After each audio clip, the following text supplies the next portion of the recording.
Les éditions de La Loupe, spécialistes des livres en gros caractères, vous apportent un confort de lecture avec une sélection rigoureuse parmi les nouveautés littéraires. Romans, témoignages, essais, aventures, le fonds éditorial compte plus de 700 titres. Renseignements et informations au 04 78 47 27 02 et sur internet éditiondelaloupe.com. Les éditions de La Loupe vous proposent l'émission Nous avons lu pour vous. Aujourd'hui, je vous présente un livre, L'Italien, de Arturo Pérez Reverte, aux éditions Gallimard. Alors, quelques notes sur Arturo Pérez Reverte. Il est né en novembre 1951 à Carthagène, dans le sud de l'Espagne, près de Murcie. Et après des études de sciences politiques et de journalisme, il exerce pendant une vingtaine d'années la profession de journalisme d'investigation de reporter de guerre.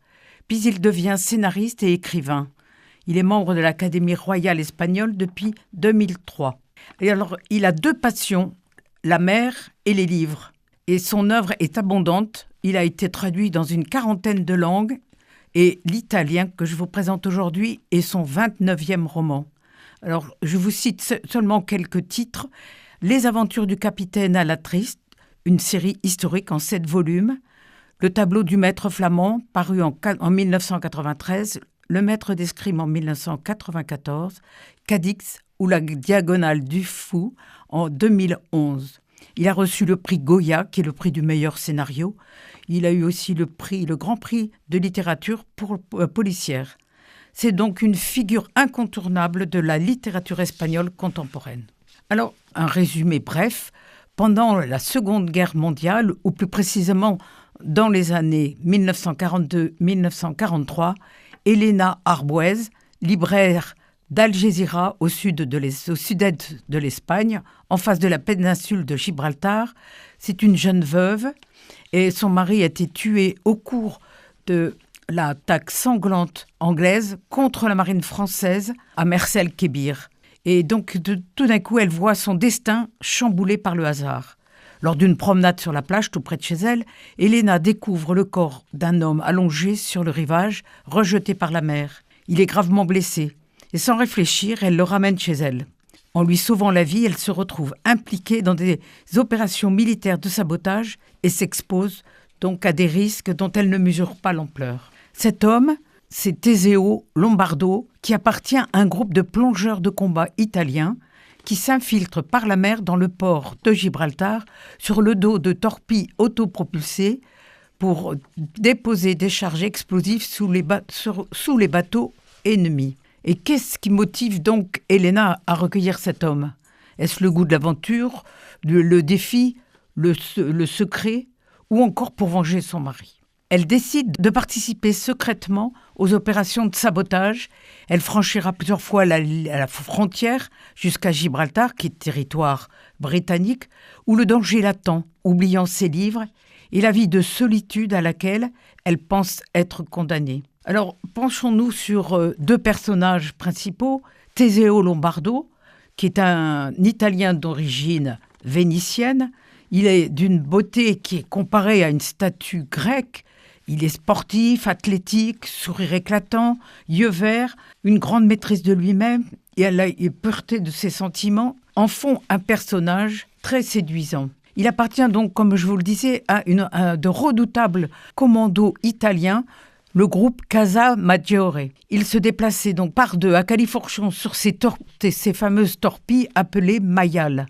Il venait de la mer et s'infiltrait dans le port anglais en traversant la baie venant d'Algésiras. L'auteur insiste sur le lien fort qui devait exister entre ces deux plongeurs, car ils dépendaient mutuellement l'un de l'autre. Alors ces combats étaient dangereux, ils devaient s'entraîner énormément, se préparer méticuleusement et se surpasser. Les risques étaient grands et souvent irrémédiables. On les comparait à des kamikazes aquatiques. Alors je vous cite Arturo Pérez Reverte sur Teseo Lombardo. Plus dur avec lui-même qu'avec ses camarades. C'était un type gentil, travailleur, simple, un peu naïf, mais fiable et très serein. Quelqu'un de bien, vous dis-je. Et plus loin, un homme parmi tant d'autres qui sont nés héros et qui ne le savent même pas. Ensuite, Elena Arbuez. Alors c'est une jeune femme d'allure élancée, d'une élégance naturelle, intelligente, intuitive.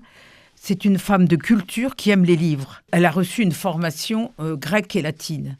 Elle a énormément de charme. Et c'est le regard d'Elena qui fait de Teseo un héros. Donc c'est un roman d'amour, de mer et de guerre, mais l'italien est aussi le récit de l'enquête menée par un journaliste d'investigation espagnol sur des événements réels de la Seconde Guerre mondiale, s'appuyant sur la collecte de témoignages qu'il a rassemblés, sur le nombre d'articles qu'il a rédigés sur ce fait historique depuis des décennies et sur les rencontres avec les derniers survivants de cette affaire. Arturo Pérez Reverte nous raconte avec brio cet épisode oublié de l'affrontement entre les hommes de la Royal Navy, donc des Anglais, et les commandos italiens agissant en Méditerranée. Ces commandos coulèrent ou endommagèrent 14 navires alliés à Gibraltar ou dans la baie d'Algésiras. Alors pourquoi j'ai aimé ce livre ? Eh bien, Arturo Pérez Reverte a un immense talent de conteur, avec une grande rigueur historique. Il sait maintenir les lecteurs en haleine à chaque page. Son écriture est belle, c'est brillant, c'est passionnant. Très belle description des scènes de plongée à vous couper le souffle. Il excelle aussi dans l'art de disséquer les sentiments et les émotions de ses personnages.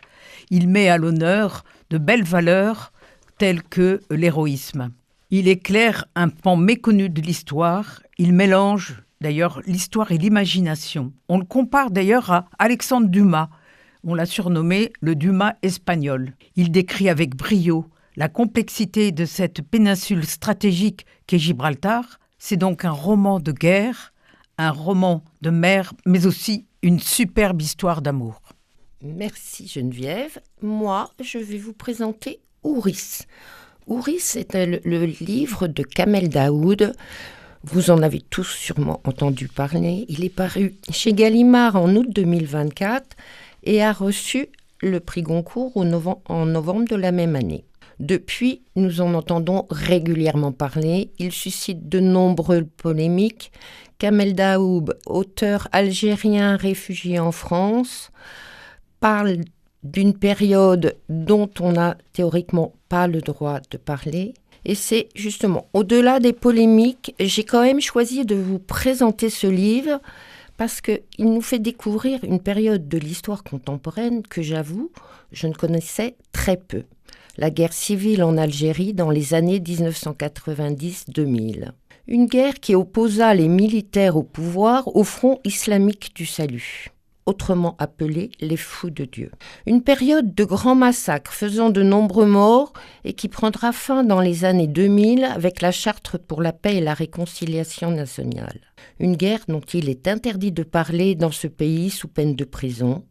D'ailleurs, Gallimard, l'éditeur, vient de se voir interdit au Salon du Livre d'Alger. Ouris.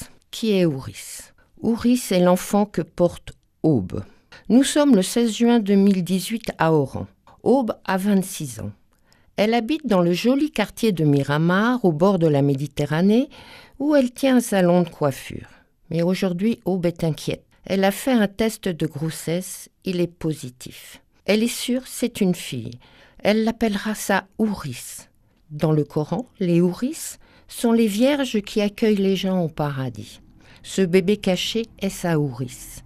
À ce petit être encore caché est en elle. Aube va raconter sa vie, sa terrible vie. En effet, Aube n'est pas une jeune fille tout à fait comme les autres.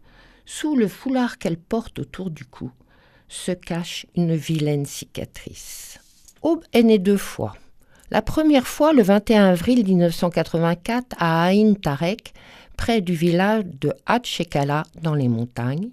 Elle a un père qui s'appelle Khaled Adjana, une mère, Osna Bellari, une sœur Taïmoucha.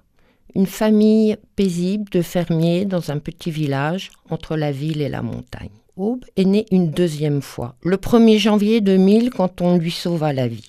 La veille, les fous de Dieu étaient descendus de la montagne et avaient égorgé tous les villageois, en représailles de leur haine aux militaires de la ville. Dans ce massacre, tous les siens furent égorgés, mais elle fut protégée par sa sœur et survécut. Quand elle arrive à l'hôpital de Redzane, Khadija, une jeune femme, est là pour aider. Elle a suivi le brancard et a gardé l'enfant.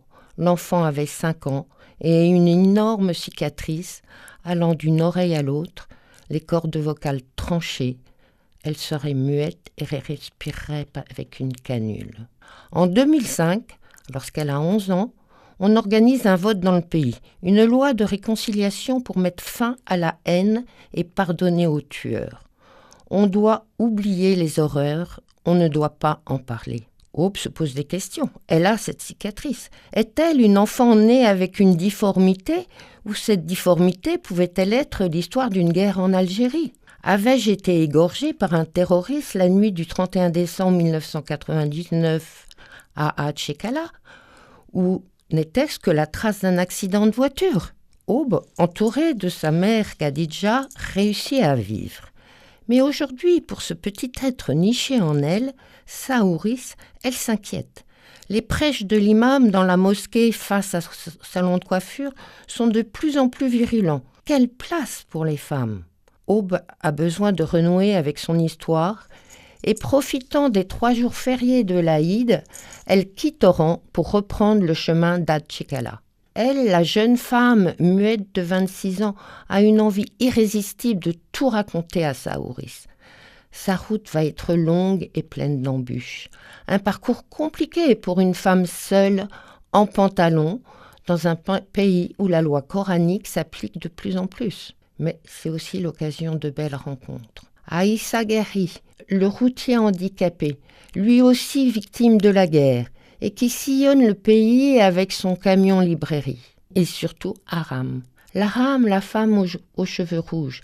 Aram, ce qui veut dire la femme de l'ombre. Aram, la femme voilée qui, au sortir de la maison pour aller chercher Aube, et l'inviter et lui raconter sa vie. Aram, la femme enlevée, violée par les terroristes et abandonnée quand elle est enceinte. Aram, recueillie par son oncle et sa tante. Aram, une femme qui la loi de réconciliation ne s'applique pas. La loi est valable pour les hommes et non pour les veuves. Pendant ces 3 jours de discussion avec Saouris, Aube a pu revivre les événements cachés, les atrocités de la guerre. Après ces 3 jours, va-t-elle être capable d'affronter le fait d'être une mère seule dans ce pays où la loi coranique prend beaucoup plus de place ? Dans cette belle ville d'Oran, Aube va-t-elle réussir à garder son bébé et son salon de coiffure ? Malgré toutes les atrocités de la guerre, l'amour d'une mère pour son enfant. Ce livre est intéressant, je trouve, parce que je connaissais peu effectivement cette période de la guerre d'Algérie, mais il évoque un problème quand même qui se retrouve dans beaucoup de pays de la Méditerranée aujourd'hui, l'islam qui monte au pouvoir, les pays face à l'islam, les femmes face à l'islam. On peut l'interpréter comme on veut, mais le problème est réel. Donc ce livre est sûrement d'actualité. Nous venons de vous présenter aujourd'hui le livre de Arturo Pérez Reverte, l'italien, paru chez Gallimard, et également chez Gallimard, Ouris de Kamel Daoud, le prix Goncourt 2024. Les éditions de La Loupe vous ont présenté « Nous avons lu pour vous ».